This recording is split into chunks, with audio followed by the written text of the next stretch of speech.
David's Podcast. David's Podcast is guests. Your fun time.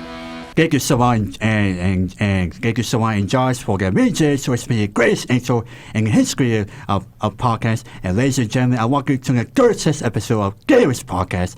And I'm your host, David Solivar. And we're coming to inside this beautiful radio station of Lansdale, inside this beautiful campus of Pasadena City College.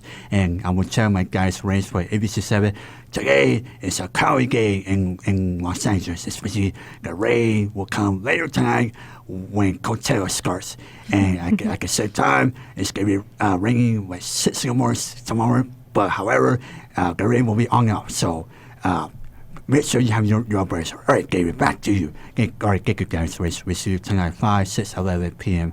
on ABC7 as we're recording. So at the same time, Michelle, happy Friday. Welcome back.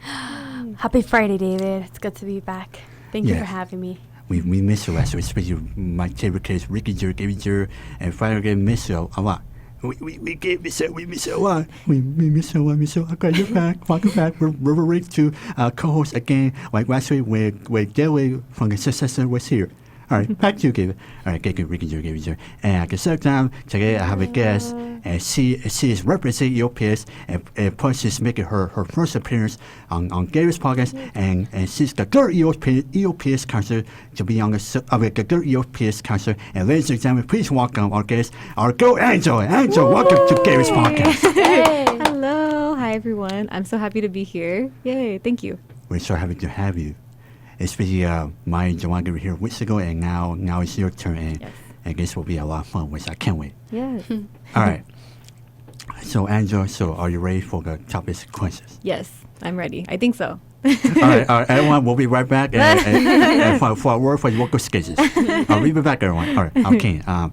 Okay, I'm gonna put in a hot seat, and Angela, your first topic is Angela's PCC career, and your first question is, can you tell us what made you decide to come to PCC to start your academic counselor career? Yes. Oh my God, I love that question. Thank you, Angela. I can't wait that question. Yeah. So actually, funny story. The second that I decided that I wanted to do counseling, which is when I was in my undergrad at UC Riverside, I kind of decided like, okay, you know what? There's not a lot of community colleges closer to my area, but Pasadena was kind of one of the closer ones. And I was like, I really want to work at Pasadena City College. And if I can work in EOPS, because those are kind of the same students that share similar backgrounds to me, that had similar struggles as me, I was like, if I could work there, like that would be literally the dream job. And then slowly, I went into my grad program. I worked at a few different colleges. I worked at LBCC. I worked at USC for a little bit too. But I was able to become a success coach in the CalWorks department last year, actually. So for the 2024-2025 academic year. I was there for the whole year. I loved it. Pasadena is such a nice city. It's a beautiful campus. The students are amazing. And again, like I feel like I share so many qualities as to some of the students. I see so much of like the hard work. I see a lot of myself and like my friends and everybody in these students. So I really love the population that I was serving. And then being in CalWorks specifically, I was working with student parents. So these are student parents that are receiving cash aid from the county for themselves and then also for a child or children. So I was really learning what it meant to be a student parent at PCC and just the different struggles that they were experiencing, how nice it is and how amazing it feels to support them and be like a resource for them. So it just really pushed me into wanting to serve that population specifically. And I think timing played a really big factor too. Our EOPS director, Tito, actually announced during one of our final like success coach meetings here that they were going to be looking for counselors. One of the counselor positions was an EOPS and care adjunct counselor, so part-time. And I immediately was like, okay, I want to apply like care specifically. It's under EOPS, but you're also working with student parents in the program. So I already knew some of the care students since I work with them in CalWorks, and it literally felt like the perfect job. Like it was kind of relating back to like, oh, I would love to be a counselor in EOPS from like when I first thought about it to now really serving like this population of student parents. And when the opportunity came up, I applied, and then I had my interview shortly after, and it was so scary because like I worked in CalWorks, and CalWorks and EOPS are actually in the same building, but they're different departments. So they have different leads, they have different directors, and I had always seen Tito and I'd heard him around the office. He's like, you can't miss him. But he like, it was so intimidating to me. Like, oh, I I was so scared of him, just because I don't know, he holds so much control. You know, he's an amazing guy. He's really, really hardworking. But I was so scared, and I had met some of the counselors as well, and they were all on like my interview panel. But I just remember being so nervous, and I remember I did it while I was still working at Long Beach City College. I was at both schools, Pasadena and Long Beach, and I did it in like a library room that I reserved there because it was like during my lunch break, and I was so scared. I was like shaking, but I like was able to kind of pull it together towards the end. But it worked out. And then he told me literally the next day I came to work here, and I remember the whole day I was like avoiding him. I was like, I don't want to hear from him. I don't want to know like how I did. What if I did really bad? And then literally I think I had like an hour left of the shift. The office was basically empty. He was coming back into the door, and then he sees me right there in the front of the CalWorks side, and he's like, oh, like when you have time, like come to my office, I want to talk to you. And I was like, this is not good news. Like I was so like preparing myself for the worst. I thought he was gonna come and be like, oh, so like this is what you could have done better, you know. It was so weird. And then I like go into his office, and then he like sits me down, he closes the door. I was like, oh my god, it's coming up. And then he just goes, so like I just wanted to let you know, like you did really good on the interview, and we're gonna be offering you this position. I was like, literally my heart sank. I like started shaking and like almost crying, because it takes a lot. And something that we hear all the time in grad school is that counseling is really competitive, and it's really hard to get into, like to get your foot in the door. But again, I think just everything worked out in my favor, especially timing wise, and just the relationships that I met and being able to be here at Pasadena. So he offered me the position. I said yes, like immediately. I didn't have to like question anything. And then yeah, ever since then I started a few months after that. I still worked in CalWorks for the summer, and then started counseling in the fall, and it's just been amazing. I love EOPNS. I love the students that I've gotten to know. I love the care students that I've supported with that carried over from CalWorks, but also new care students. And it's only been almost a year, which is exciting, a full academic year, but I've learned so much already, and it's just like the place that I want to be at for a long time if I can, if I'm like given that chance. So yeah, it's just amazing. I love it. I love everyone. Yeah. And like, so you mentioned working at other schools. Yeah. How is that? Like Yeah. going from transitioning from school to school? Yeah, that's a great question. It is different. Every school like has their own vibe and has like their own culture. Long Beach City College, I also really love. They're really close to the beach, and they kind of have that feel. Like they got a bunch of palm trees everywhere. It's like Spanish style, a lot of different buildings. It looks really different from PCC. And what's cool about the population there, like the students that I was serving there, is they're kind of similar to PCC.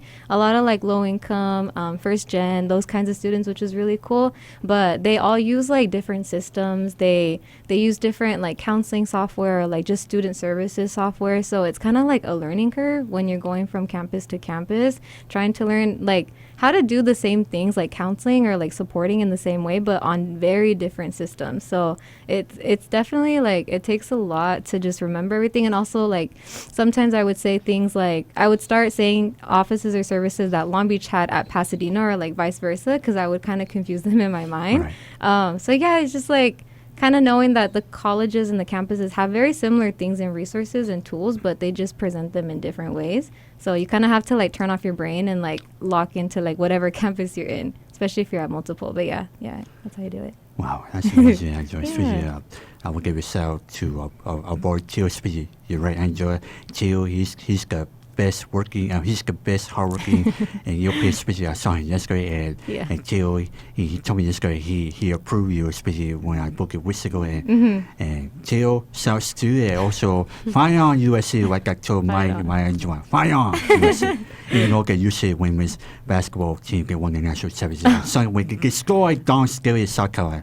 Sorry, South Carolina fans. All right, and again, your second question, Angela, is how long you been working in PCC? Yeah, so I guess I've been here for almost 2 years officially. Yeah, so yeah, I think just about 2 years. In June it'll be 2 years. So yeah, not like super long, but pretty long. I think it's the longest I've been at a campus, because I usually would be there for like 1 year, 1.5 years, and to try to get more experiences in different areas. But yeah, 2 years. Wow. It's crazy. That is crazy. Yeah. And what's like your favorite memory in those 2 years? Oh my gosh, there's so many. I don't know. There's been a lot of good memories, a lot of like crazy memories or like funny memories.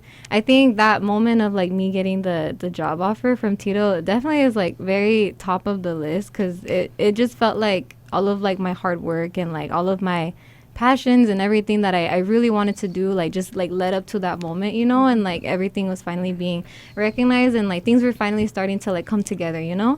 And I'm sure it'll feel the same for you guys, you know, once you guys graduate and you get that job and like you're finally doing what you've been dreaming of doing. So that for sure was like a highlight. I went home and I cried. That's what I remember. I told my mom, I was like I'm doing this, like now I'm officially a counselor, and like I think that was for sure like the number one moment. And then in between, like just a lot of different fun events. Like we were talking last weekend, last Friday actually, I went to Disneyland with our EOPNS and care students. So that was super fun. I got to go to like the happiest place on earth with the students that I'm serving. So that was amazing. I used to work at Disneyland too, actually. So it was cool. Yeah, it was cool to see it like in a different way. Like now being there as a counselor, and like it's like a different life, you know. I was there a different person, and now I'm someone else. So it was cool. So pretty much it was a homecoming for you, right? Yeah, a little bit. It was so strange. It was like I knew the park, and like it was weird because when I was working there, I was in my grad program. It was when I was in my last year of my undergrad and then during my grad program, and I remember being there, like everyone, all of my cast member like coworkers were always asking me like, oh, what are you gonna do, like what are you getting your degree in? And like it was such a different time. Stressful. Yeah. I hate when people ask like, hey, what are you majoring in? I'm like, I get this anxiety. Do you ever feel like that, like, oh my gosh? Yeah, definitely before. I think a lot of the times before, because it was so scary and you never know what it's gonna look like. And there's always so many things changing, and like there's always that unsure of like, am I doing the right thing, like am I in the right major, the right degree, like career path. And there was also a lot of like, should I do Cal State, should I do like 4 years, should I do community college? I never went to community college. I went straight to my bachelor's. So it was also like, should I be at the community college since I'm not like 100%, I've never had like my experience in it. But everything in the end just kind of worked out, but it for sure was overwhelming in the moment. Yeah. Nice. Can I ask one more question on Gijun? How long you work at Gijun? Yeah, I worked there for almost 2 years. Yeah, so not too long. There's some people there that have been there for years, like 10 years. They do like milestone celebrations, and I remember being there and someone got like their 10-year pin. Wow. Yeah, I only got my 1-year pin. That was the only pin that I got. But it goes from like 1 year to 5 years, and then I think 10 years. Yeah, so I was dedicate their lives, right? Yeah, literally. I mean, you have amazing benefits. You get to go whenever you want. You get to bring your like family and friends. But yeah, it was a whole different life. It was cool. Wow. Yeah. I haven't been to Gijun when I was a little kid. Oh, you have to go again. I had to ask my parents. Yes. All right, now Angela, we go for now. Our second topic is EOPS. We're speaking of EOPS, and your third question is how did you get hired at EOPS, and where did you hear about the program? Yeah. Okay. So I think I'll answer the second part first. EOPNS, I had heard about it when I was at high school. Actually, I was a part of the AVID program for like since middle school. I think I was like 6 years, including high school. So I had always like, thankfully being an AVID, because I'm also first gen. My parents immigrated here. I grew up like low income, and college was never something that my parents really talked to me about directly. So it was something that I kind of had to figure out on my own, or using like different resources like AVID that really helped me out. I love AVID. I could talk about AVID all day. Big advocate, but they were the ones who really showed me like what college was and like the different options that were out there and how to apply for FAFSA and all that kinds of stuff. And when I was in AVID, they were talking about the Cal States and how they have EOP. And that was always something that I knew I would qualify for. And I made sure to always click on that when I was applying. And then with those conversations, they also told me about EOPNS and how it's almost very similar to EOP, except EOP is a bit more, I guess, competitive. You have to apply and like do a bunch of different things. There's not as much spaces for it, but I knew that EOPNS was also at the community colleges as something that could support students that are low income, first gen, receiving financial aid to help them get through school and just give them more resources. So that's how I heard about EOPNS. And I never was in EOPNS, but I know that it is an amazing program. I've seen it support some of my family and some of my friends at different colleges. So I just was a big fan of it and really wanted to support it in any way that I could or serve in it. And then in like getting hired at EOPNS, right? Correct. Yeah, so I think just like the same way, right place, right time, getting to know Tito and just, having him know who I was and like know the kind of, counselor and just supportive person that I am really helped. And again, I think it just worked out and it's been amazing like working there ever since. Being able to support those students has been so rewarding. Like I can't even explain. I'm really excited for the end of the year celebration that we have because it's just so cool to see like the transition transition from a student being here to like graduating, and yeah, it's just amazing. I love it. Oh, Yeah. that's so fun. I know. Oh, you guys, what do you do to help build a relationship with students? Okay, so I love that question. It's very important for me. I think especially having like my background at PCC with CalWorks, I think with student parents that I was working with, it was really important for me to want to build like the relationship with them. And I think a lot of those students, especially because they're receiving cash aid from the county and they have a lot of experiences with the DPSS office, and their guard is up a lot of the times, even coming onto campus, just because they have so many barriers to overcome. And the same can be said for EOPNS students. So my biggest thing for me is like when I am having that first meeting with them, whether it's like a small interaction or an actual like sit down appointment, I just want to like get to know them, give them a little bit of me, ask them if they want to share anything of them, like just who they are, what their passions are, their major, just really get to know them as a person so that they know that I truly do care. And re-emphasize as much as I can, especially if it's during an appointment, like, hey, I'm here to support you. Like, I'm just here as a resource for you, as a supportive person for you along your journey, and I want you to feel comfortable like coming to me with anything that might happen, because I know I'm your counselor, and academic counselor, we work with your ed plan and classes and stuff, but at the same time, being an EOPNS, we're lucky that we can follow up and make like consistent appointments, and again, just know that like I'm on their team and I'm on their side, and I'm just here for them. So that's really important for me. Nice. By the way, I was gonna ask Angela the fourth question about so you pretty much did the fourth question what you get episode, so thank you for that. But I will ask you this, Angela, what's your advice to students, especially when you sing in the EOPS, especially like the appointments, and what's your advice to students? Yeah, I love that question too. I think with students, I love to meet them where they're at. So especially if it's my first appointment with them, or if they're new to EOPNS or new to PCC, again, I really value like getting to know them as people and like what's going on, what their situation might look like, if they feel comfortable with sharing, and just again letting them know during that first appointment, like I'm here to support you, and like whatever your goals and your dreams are, I want to help you get through that and get to whatever the end point is, and I'm just here. So I think for me, I always like to, even if it's that, again, it depends on the student and everything that they might be going through. That kind of changes the different advice that I think might be most helpful. But I just try to tell them, to like work hard, and they're in EOPNS, they have us on their side as like a resource. Some students, they aren't able to, they don't know about these programs, or they just never find out until the end, or, can even transfer without knowing that they could have been in these different programs. So I try to let them know that this is already like a great step, that they're a part of our program, and this is like going to support them throughout their time at PCC as much as we can, and just to continue advocating for themselves, to continue looking out for, searching for those resources and putting themselves out there for a bunch of opportunities. I really like to go back. There's a theory that we learned in grad school called involvement theory. Forget who like the founder or like who created it, but it really stuck with me because it basically says like the more involved you are in school, like the better you'll do, the better like mentally you'll show up, like just emotionally you feel more connected to the campus, right? And that allows you to do better academically, again, mentally, just all of that stuff. So I really do like to emphasize that and give that advice to my students, that really try, if you have the time, if like you're able to be involved as you can, to look for different resources, join different clubs, do different activities, meet people as well. Especially if it's their first year, like just try to make the most out of being here at Pasadena as you can. And I think in the end, like that all works towards like their success and doing well in school and transferring or whatever their goals are.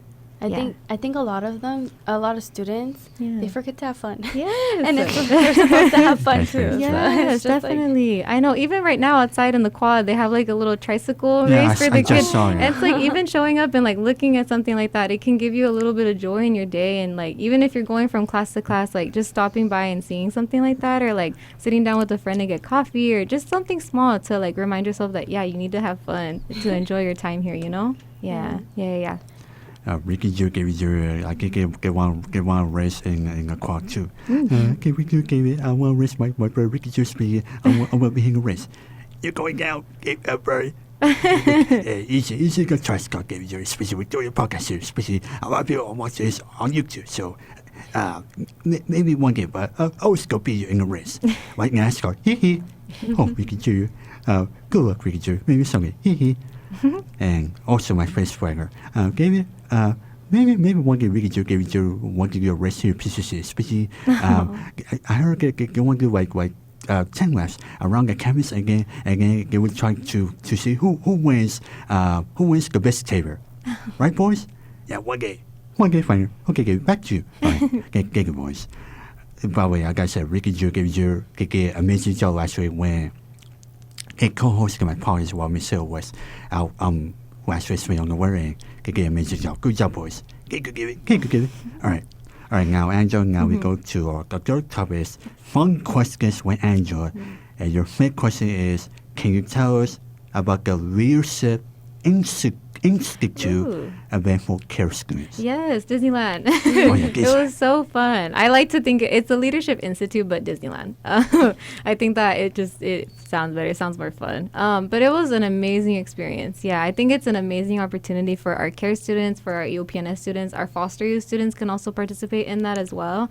But basically, like, we go to Disneyland and there is a workshop portion of it where there's like a facilitator from Disney, and she kind of brings us around the park and will ask us different questions, do different activities to try to figure out like what type of leaders we are, our different leadership styles, how we communicate, how we listen, and just how to find like those traits within you that are already leader-like traits, you know, and like we all have that ability within us. So it's really motivating. It's very powerful, I think, especially for EOPNS and care students, because, you know, you never, like, there's so many things that we do just in our everyday lives that are, you know, we're leaders in our own way. So it's helping us recognize that, and it's just a really cool way to do it because you're literally at Disneyland. So it's really fun. And I also like to mention for our care students, it's sometimes their first time going to Disneyland without their kids. So very different experience. Wow. Yeah, there's no like potty breaks. There's no like getting too scared to be on the rides. Like, it's just a really cool experience. And they were all telling that with me and just how grateful they were and how happy they were and how much of a good time that they had. But yeah, we do that. And then after we're done with like the leadership part of it, they're able to just enjoy the rest of the park for the whole day. So it's honestly, it was so fun and very rewarding. I went with Mari. I know you guys had her before. Yes, we did. She was amazing. Yeah, she was amazing. She is amazing. But shout out to Mari. Yeah, shout out to Mari. But she went with me as well. So it was us two with EOPNS and care. And yeah, we just had the best time. I like connecting with the students after when we're all like gathering up and just asking them like if they had fun. They were all so happy. They all were showing me like their little goodies that they bought at the end. So it was just really cool being able to do that and give people an experience, like to go to Disneyland, even if it's their first time or if they've been, but you know, just to be able to go, especially with our program. I think it's really important, and I hope that we continue to do it like every year after that. Yeah. It's so fun. And then for leader, like, what's some advice you'd give to the students, like, on how to be a leader? Yeah. Because sometimes it's like, oh, I can't do that. You know, they're always like, I feel like it's a lot of mental. But like, what's some advice you could give to students? I love that question, because I think even for me, I struggled a lot to see myself as a leader, because I'm very much more like soft-spoken. I grew up really like introverted. I literally did not talk in high school. I was so shy, and even now I still struggle with being very like assertive, and like, you know, I feel like when you think of a leader, you think of someone that's very like demanding and like powerful and like has all of this like energy, you know, and is not scared at all to go in front of like a crowd of people, versus I get so nervous with things like that. But what it really helped me, what I really like learned with myself in this like the journey and then the institute as well, is just like you can really be any kind of leader that you want. It's really just if you're setting an example for yourself, for your family, for your friends, for different things like that, you can show up in whatever way that you can. You can be someone that's soft-spoken and someone that's kind and like compassionate and still be an amazing leader. So we all have those traits within us. It's just like, I think the biggest thing is really just wanting to do the best for yourself and the best for the other people around you, and you are becoming a leader in that way. So it's kind of like reframing it a little bit and knowing that we all have those qualities. Yeah. Nice. All right, now, Angela, weeks ago I asked my Joanne, and I'm going to ask you right now, is there one thing you wish you better at? Oh my gosh, there's so many things. I think I really do think I was better at saying no to things sometimes, or just managing my time. I think sometimes I get overwhelmed with things really easily, especially like in my personal life. Right. And I don't know if it might be a bit too serious, but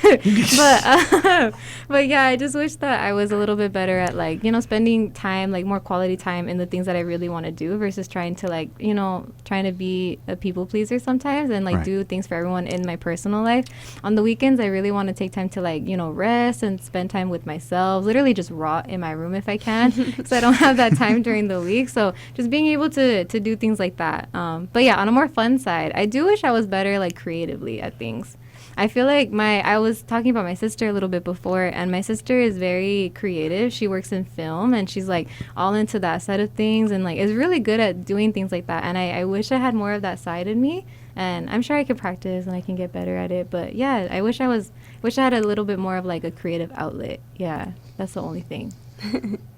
What's something that you love about you being good at? Yeah. Ooh. Oh my God. I think I love that question. Michelle, that's why she's the queen of questions. Yes, I love that. I think I do a really good job at being very like compassionate and very kind. I always have been told that like my whole life, and I think before I used to think of it as like, oh, well, I'm just quiet, so people think that I'm nice. But I think the older I've gotten and the more confident I've gotten just in myself, I learned that I could still be, pretty like outgoing and talkative, but still feel very kind and very compassionate. And I hope that all my students feel that. I hope that everyone I interact with feels that, like kindness, coming from me, and there's like no judgment here and just comfortable to talk to. So I think that I am like that, and I hope I continue to be like that.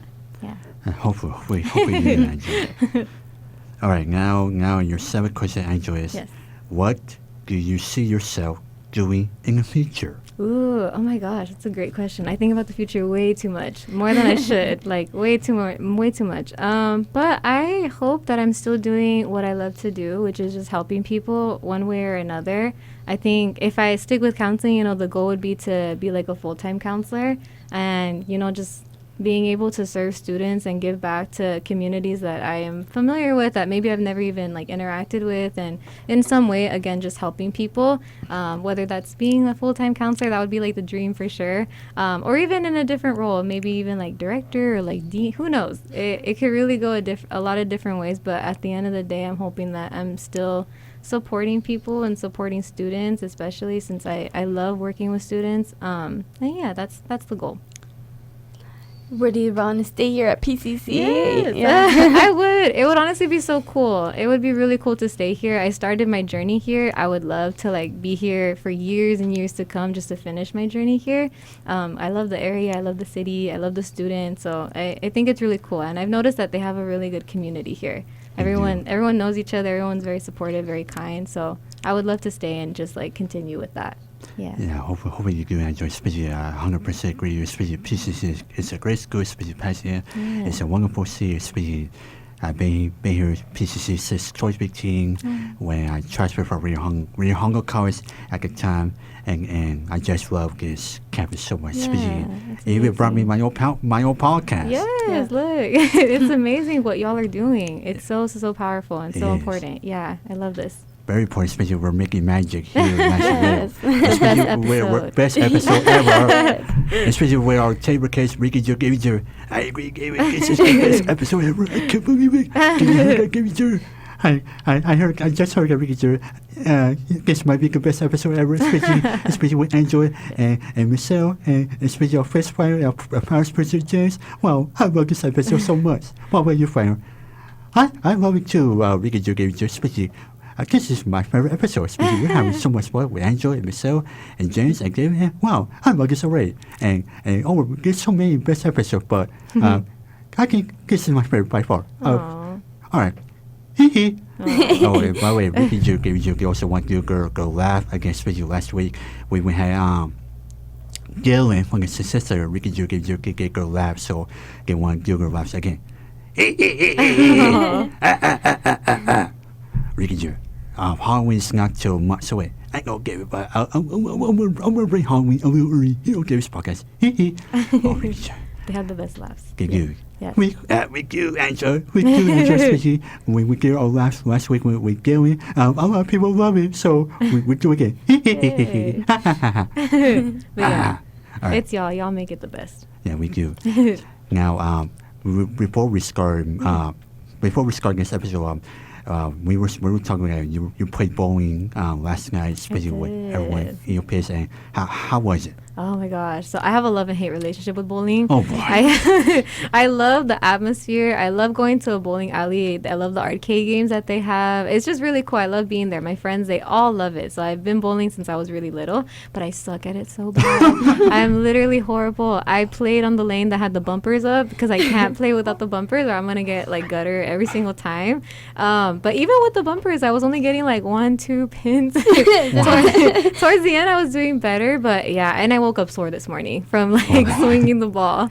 But yeah, it was such a cool event. I'll call like my friends or something after work and I just debrief with them and just told them like it was such a fun time and you can tell like all the students were enjoying themselves and I love that they almost like all knew each other or at least like it looked that way and they all have like their own community there and I just think it reminds me like how special these programs are and how important they are to colleges, community colleges especially so that people can find their people and connect with people and again like all of that really does improve just your whole overall like well-being, your experience and your success at college. So overall it was an amazing event, super fun.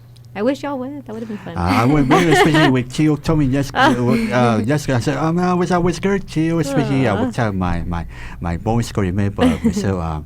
I want to meet Tito. You haven't met Tito yet? I have not met Tito. Oh my god, yeah, Tito's a presence. Yeah. He has a he just knows everything about everything. Like he just I feel like he just has so much going on in his brain. It's like wisdom to impart on you. So much. And he's also USC alum. So I graduated from my master's the same program that he did.